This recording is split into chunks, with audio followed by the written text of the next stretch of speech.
Hello, in this video we're taking a look at why driving lessons for anxiety won't get rid of it.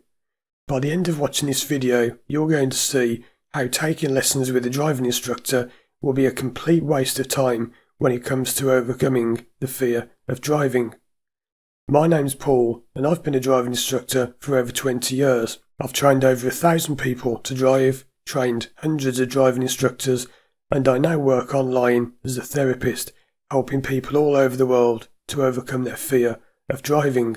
So when people have a fear of driving, it's quite logical to think, well, I know, I'm going to go and book some driving lessons, and therein lies the problem. You see, think about the problem you have when you drive. You probably get sweaty palms and your heart starts racing when you drive at speed, or maybe when you drive over bridges, or another very common one which we're going to look at in this video is when you've got nowhere to pull over and you feel this panic and you start having a panic attack. All of those problems come from your unconscious mind. That's why it makes no sense, because you're probably thinking, why am I getting nervous? I've done this hundreds of times before, so why am I now getting so nervous and panicking? It makes no sense.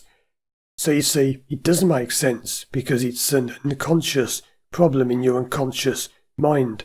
So if you try and solve it logically, you won't get anywhere because you're trying to use logic to fix an illogical problem. And this is why I say in my videos that driving anxiety has nothing to do with driving. Let's get into this example and I'm going to show you how far removed from driving the fear of driving actually is.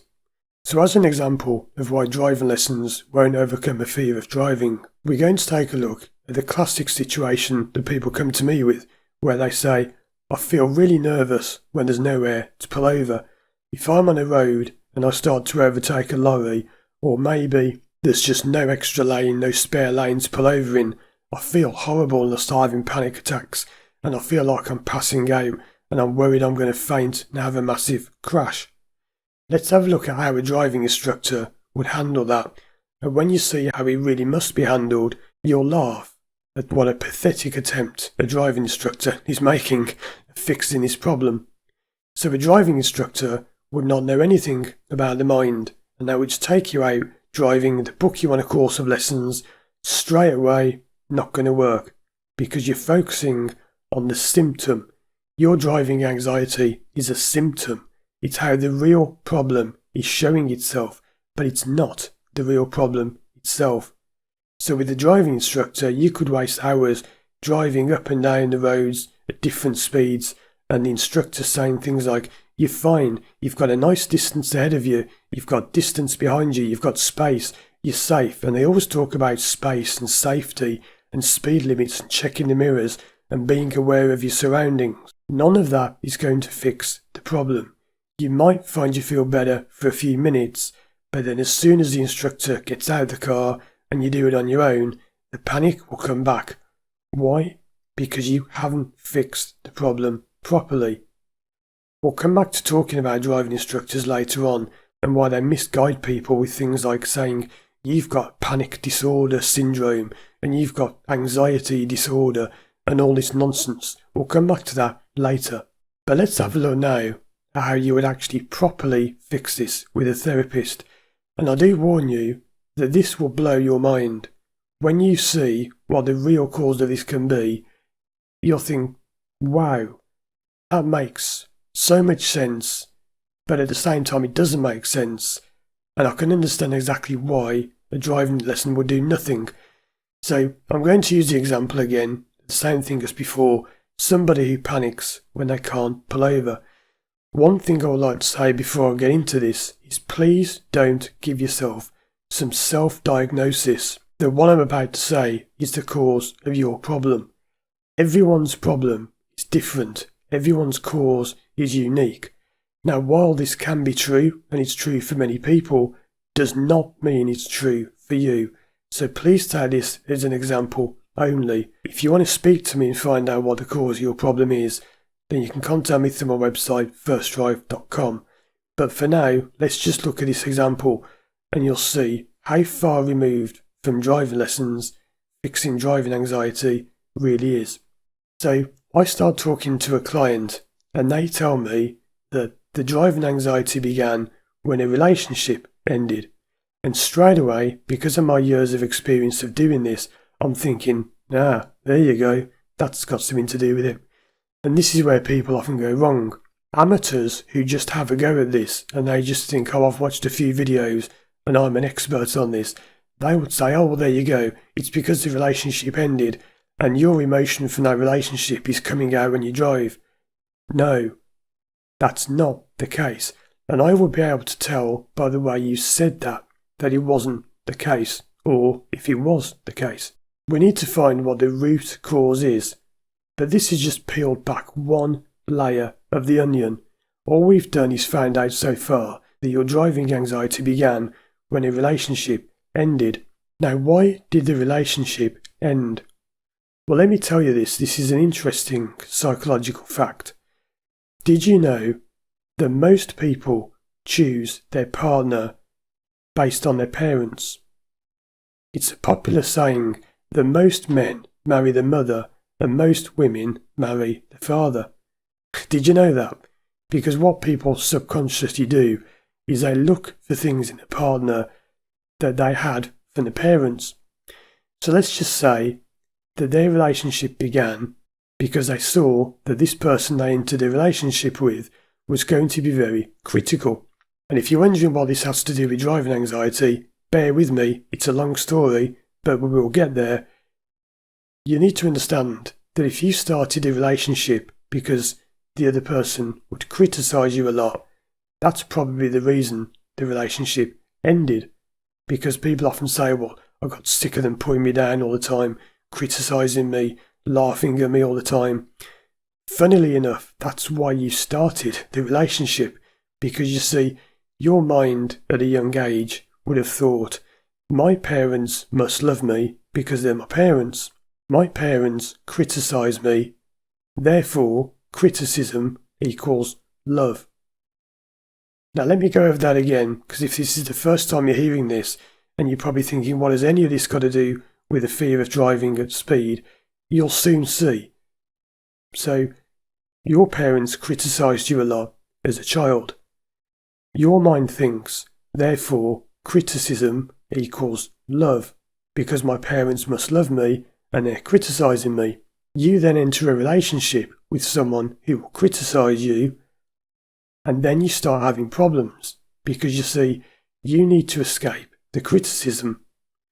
Think about what we said when somebody needs somewhere to pull over when they're driving, because they need to escape, like the way you need to escape the criticism. Can you start to see how this is piecing together? So you see, what happens is, you're thinking criticism equals love, but criticism makes me feel bad. So if I'm loved, I'm going to feel bad, but love should feel good. And you see how that's so confusing and so contradicting.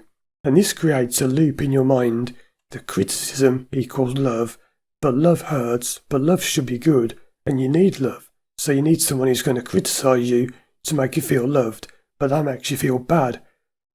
Can you start to see how all of this comes out when you drive? Because your mind is short-circuiting. It's trying to process all these feelings, and what better time to bring feelings up than when you do one of the most emotional things ever, drive a car. All of the criticism that the road users are giving you, honking the horn, waving at you, shouting at you, you feel intimidated, like you may have done by your parents. You see how all this stress and anxiety comes out when you drive, but it's got nothing to do with driving. It can be because you had critical parents. Now that's only finding the cause. How you actually get rid of that is a whole nother video, a whole series of videos.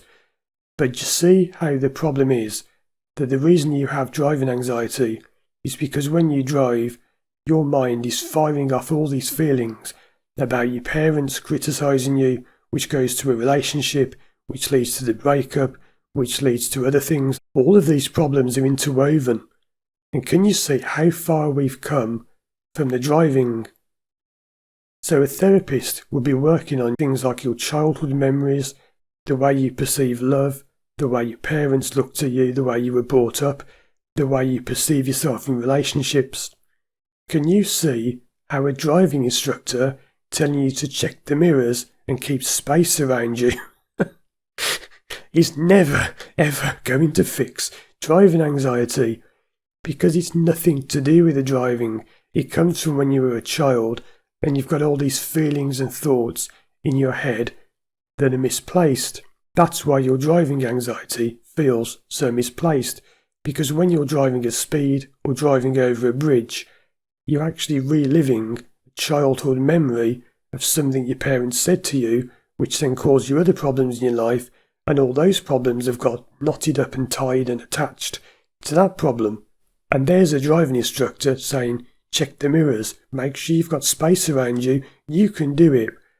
And it's the same for these pathetic hypnosis tracks, like, you are feeling calm, and you are relaxed, and you can drive, and you can do it, and you can be a safe driver. It's got nothing to do with that. Can you now see how taking driving lessons has got nothing to do with fixing driving anxiety? And I mentioned earlier that we come back to talking about instructors. I've seen instructors making videos saying this person had hundreds of driving lessons and they've got this anxiety disorder. And I think, these people haven't got a clue. The poor people in these videos, they don't even have these conditions they've been diagnosed with. The way that works is that they go to a doctor who knows lots about the body, but very little about the mind. And as I've said before, I have taught doctors to drive, and I've talked to consultants in hospitals, really clever professional people with multiple degrees in medicine and all kinds of things I don't even understand.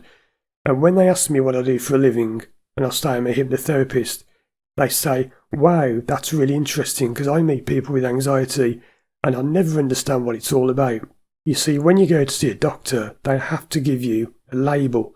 They have to tick a box on a computer to say they have this.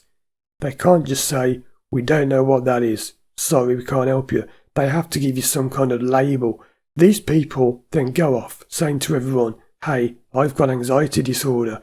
And they then build up a whole series of problems hidden behind this label they've been given by a doctor who meant well. They've got all the care in the world, but they got it wrong. And then people come to me, they have therapy, and they say, I cannot believe how my life has changed. Remember, the driving isn't the problem anyway. So if we're not fixing the driving, think about that. When you can drive a car, that's just a bonus on top of everything else. I've had people who have come to me with apparently what they think is driving anxiety, and after we've worked on these deeper issues, they've gone on to get married, to have children, they've moved house, they've changed their job. Their entire life is going to change because of the work we did. And if you think that you're going to overcome a fear of driving and change your entire life by taking driving lessons, you need therapy. Check out these videos on the screen now for more help with your fear of driving, and contact me through my website firstdrive.com if you'd like to book a consultation and see how I can help you. Thanks for watching, and as always, I'll see you again soon for more videos.